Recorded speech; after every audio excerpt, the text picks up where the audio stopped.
Thank you. Thank you.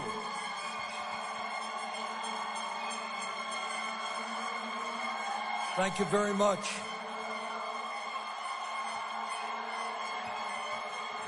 Thank you.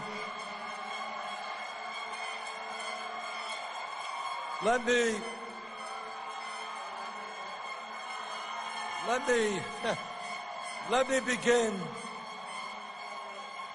me begin. Well, I'm trying to begin, all right.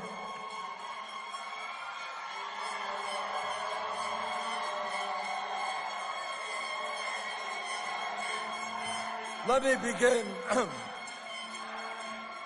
me begin by thanking all of you in this room for your patriotism, for your love of this country, and for doing what too few Americans are doing, and that is standing up and fighting and getting involved in the political process. Thank you all.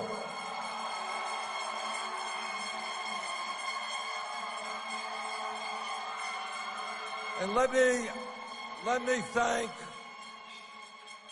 me give a special thanks to my dear friend, Harry Reid, and his wife, Landra, for their decades and decades of service to Nevada and to the people of our country. Harry, thank you so much. And let me just say, as you have heard from Secretary Clinton and Governor O'Malley, this country, in fact, has come a long way in 7 years. It's come a long way because of the leadership of President Obama and Vice President Biden, but also because of the leadership of Harry Reid. Thank you, Harry.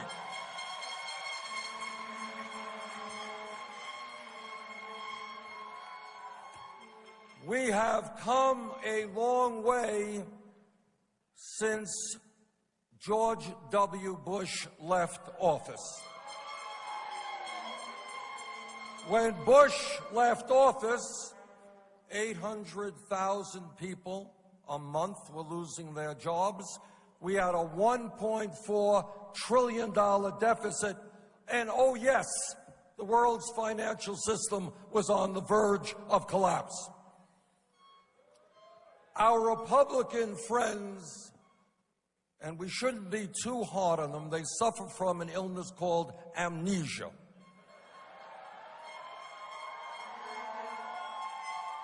They seem to have forgotten the conditions that they left this country in, but we are not going to allow the American people to forget that.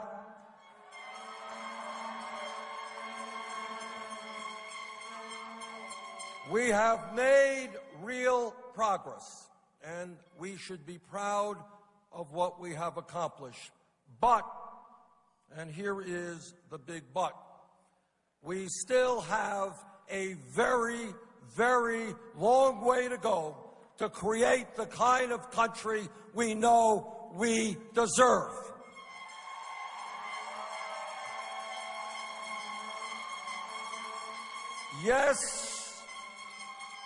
Yes, unemployment has gone down, but real unemployment today, counting those who have given up looking for work and are working part-time, is close to 10%. Youth unemployment is off the charts. We have got to put the American people back to work, and that's why I am fighting for a $1 trillion infrastructure program to rebuild our roads, our bridges, our airports, and put 13 million people back to work.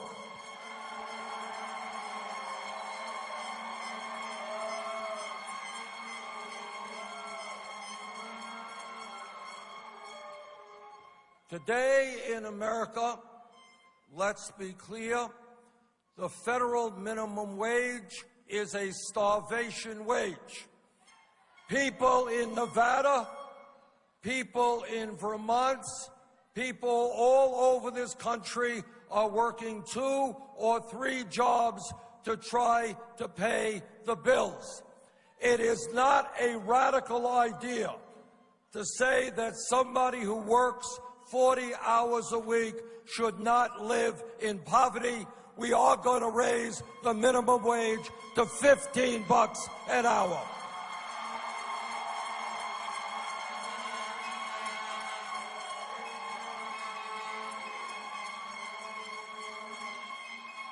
Today in America,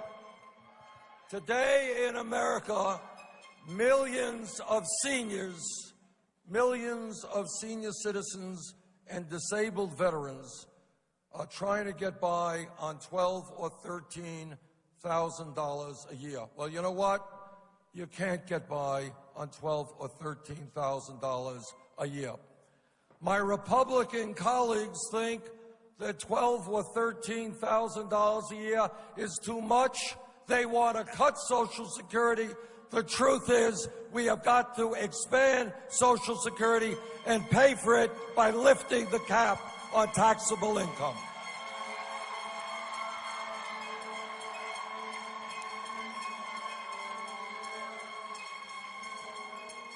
That music is really beautiful.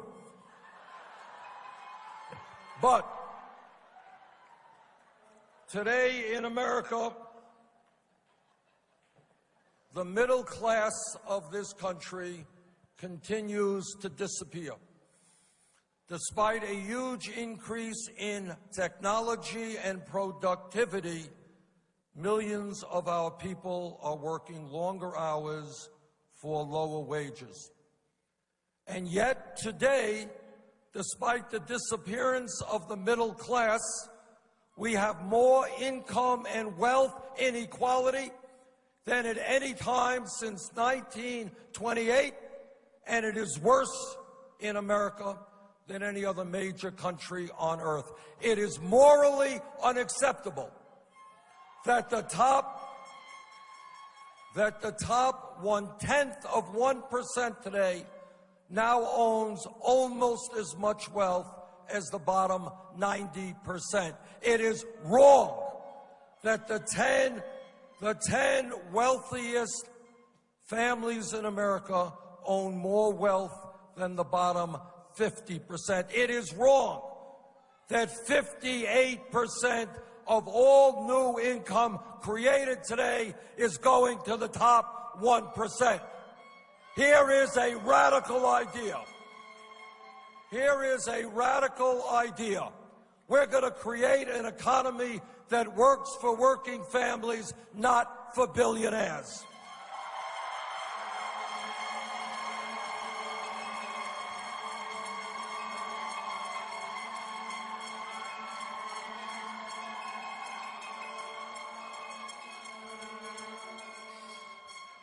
As you have heard from Secretary Clinton and Governor O'Malley, the Affordable Care Act has accomplished some very important goals. We've done away with the obscenity of pre-existing conditions.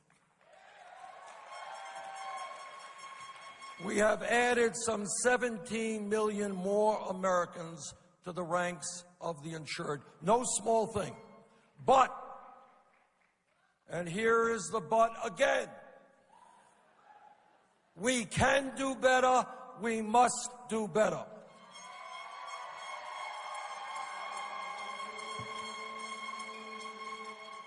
The United States today remains the only major country on earth that does not guarantee health care to every man, woman, and child. In the United States, we pay the highest prices in the world for prescription drugs, and the drug companies can double or triple the price of your medicine tomorrow. The time is long overdue for this great country to join the rest of the industrialized world and pass a Medicare for all single-payer program.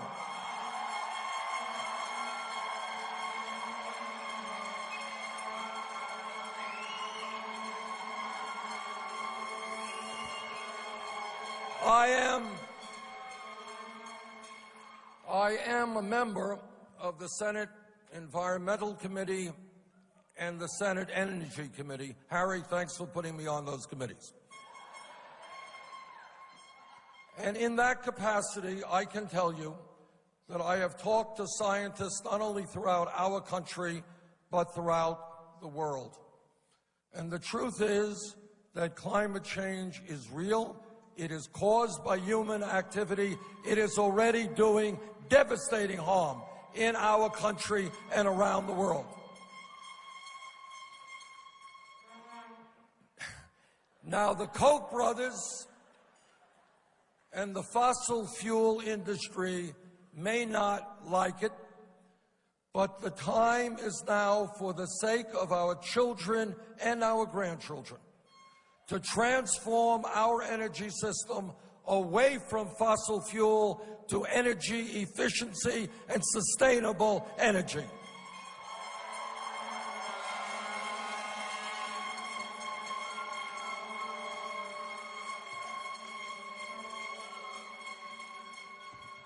Today in America, we have an economy which is rigged, in which the rich get much richer while most everybody else gets poorer.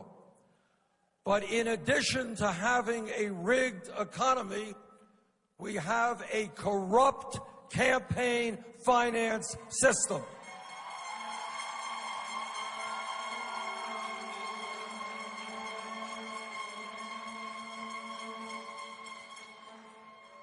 And what that means is that as a result of this disastrous 5-4 Supreme Court decision, super PACs are popping up all over the political landscape, and millionaires and billionaires are in the process of buying elections. That is not what democracy is about. That is what oligarchy is about. And we are going to end oligarchy in this country.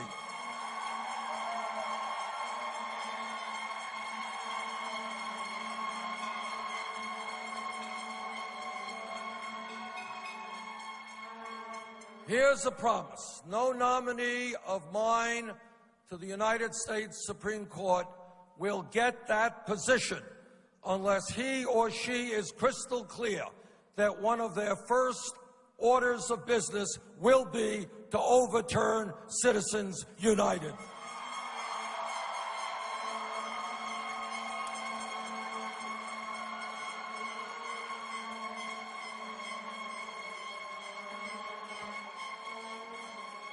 I am very proud to be the only Democratic candidate for president who does not have a super PAC.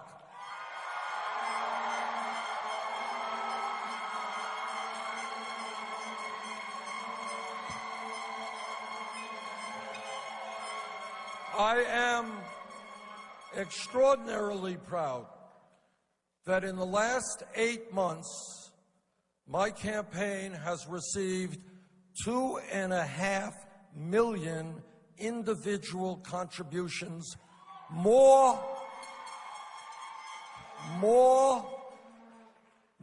than any campaign in the history of the United States of America.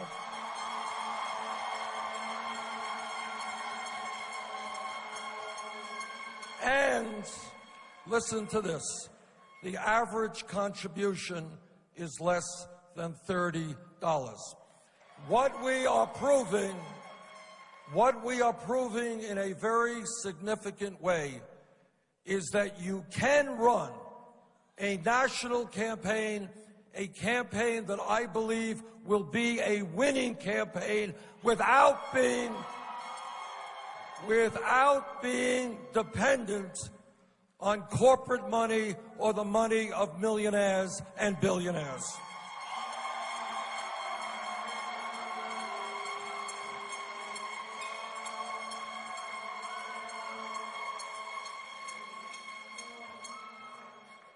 Today, we have got to recognize a very unpleasant but true fact. And I'm the only candidate for president who will tell you this.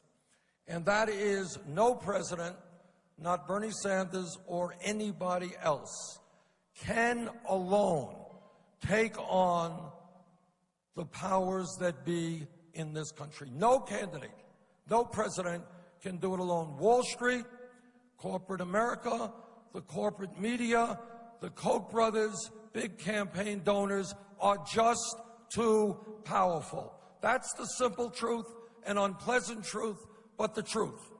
And that is why, in my campaign, what we are talking about is not just electing a president, we are calling for a political revolution.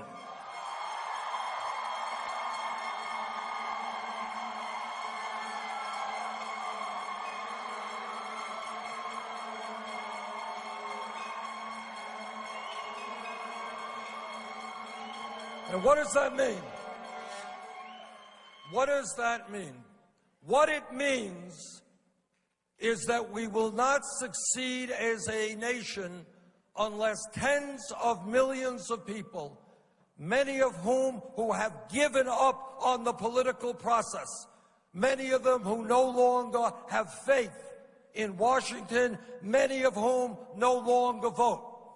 If we are not able to bring those people, working people, young people, low-income people back into the political process, we will not be able to transform America and create a government that works for all of us.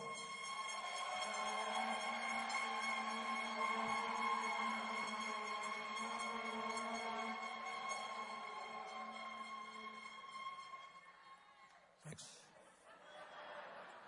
I am very proud that in this campaign so far, all over this country, we have had meetings bringing out over 450,000 people. That all over this country, young people and working people are now standing up and are fighting back against a rigged economy and a corrupt political system.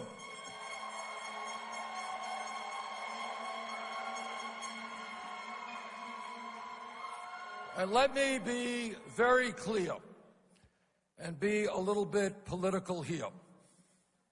All of us want to make sure that we defeat right-wing extremism, that we make certain that no Republican becomes president of the United States. All of us are united that we're going to take back the Senate and that we're going to do well all over this country. But let me be very clear. That result will not happen with establishment politics and establishment economics. The only way that Democrats win elections is when we have a large voter turnout.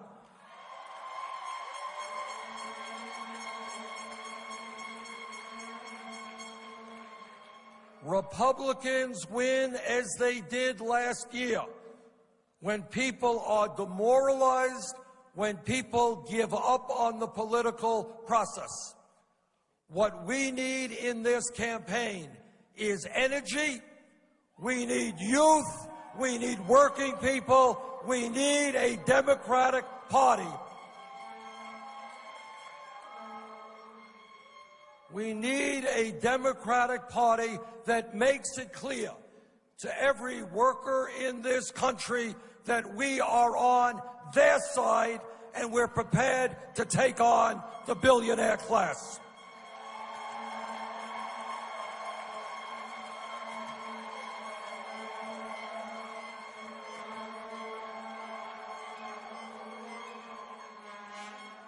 Our job should not be simply to be running around the country raising money from the wealthy. Our job should be to bring working people together in basketball arenas and football stadiums by the tens of thousands to answer their questions, to mobilize them so that we have the fighting force we need to transform this country. But we will not accomplish that goal unless the middle class and working families of this country know in their hearts that we are on their side. And they will not know that we are on their side unless we have the courage to stand up to the billionaire class whose greed is destroying our economy.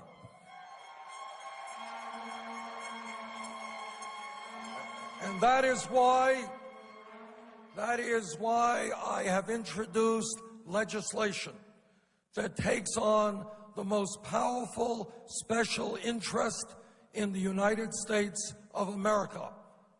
And that is the need to break up the huge financial institutions on Wall Street.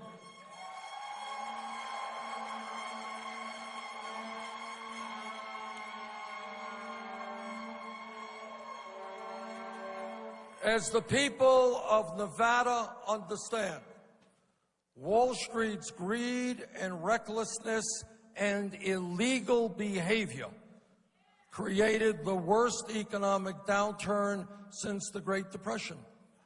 But a funny thing happened. We bailed out Wall Street because they were too big to fail. It turns out that 3 out of the 4 largest banks in America today are bigger than they were when we bailed them out because they were too big to fail. It turns out that the 6 largest financial institutions in America have assets equivalent to 60% of the GDP of this country, issue 2/3 of the credit cards, and write 1/3 of the mortgages. When you have a handful of financial institutions that are so powerful economically, that are so powerfully politically, the only rational approach is, in fact, to break them up and create a financial system, a financial system that works for small and medium-sized businesses, not an island unto itself that is only concerned with more and more profits for itself.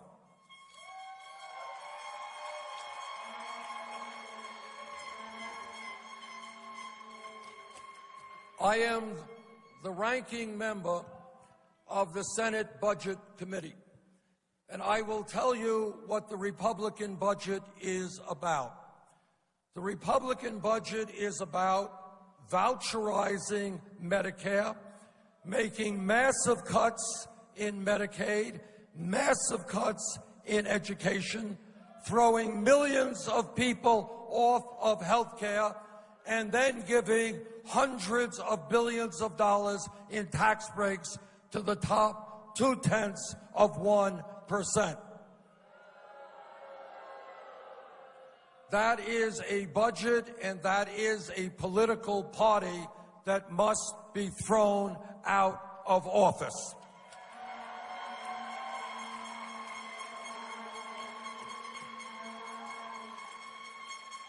But we will not do that. We will not succeed unless we galvanize the American people, unless voter turnout goes up, not down, unless young people get involved in the political process rather than sit it out. So what this campaign is about is bringing millions of people into the political process in a way that we have not seen in many, many years. And that's what it will take to win in November. Not only to retain the White House, but to regain the Senate and to win governor's chairs all over this country. I would not be running for president. I love my state of Vermont, and I love being senator for Vermont. I would not be running for president if in my heart of hearts I did not believe that it is just too late for establishment politics and establishment economics.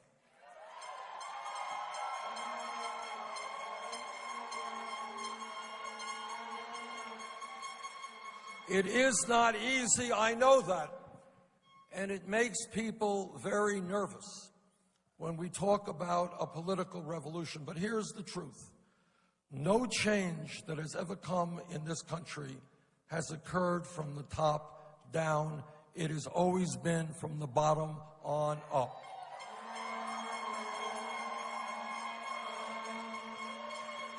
We fought against segregation and racism because millions of African Americans and whites stood together and said, enough is enough. We combated sexism and made significant progress because women and their male allies said, women will not be second-class citizens in the United States.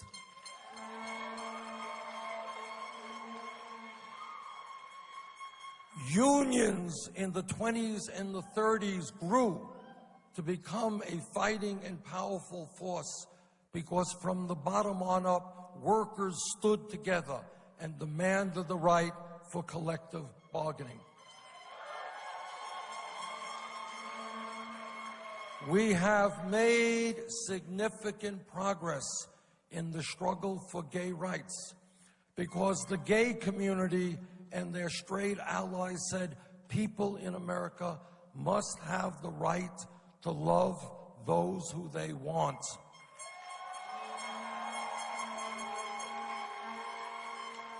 So over the years, we have made a lot of progress in creating a less discriminatory society. God only knows that we have a long way to go, but we have made progress. But here is where we have not made progress. Here is where we have lost ground, and that is the economic struggle. And what that means is that while the very rich become richer, most of us are becoming poorer. It means that there is an agenda in Washington now, led by the Republicans, that wants to cut Social Security and eliminate virtually every piece of legislation passed in this country since the 1930s which protect working people. So we are in a pivotal moment in American history.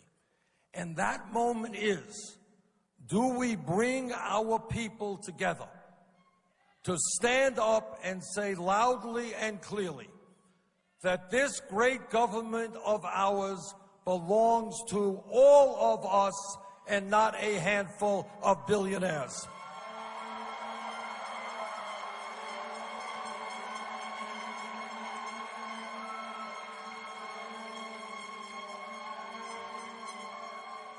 That the democracy that so many brave men and women gave their lives to defend is not going to be undermined by Citizens United and super PACs. That is the struggle that we are in right now, and it is a very difficult struggle. Taking on the Koch brothers, taking on the corporate media, taking on Wall Street is not an easy struggle. They have unlimited sums of money. They have incredible power. But we have something that they do not have. And that is when the people stand together, there is nothing that we cannot accomplish. And that is what this campaign is about. Thank you all very much.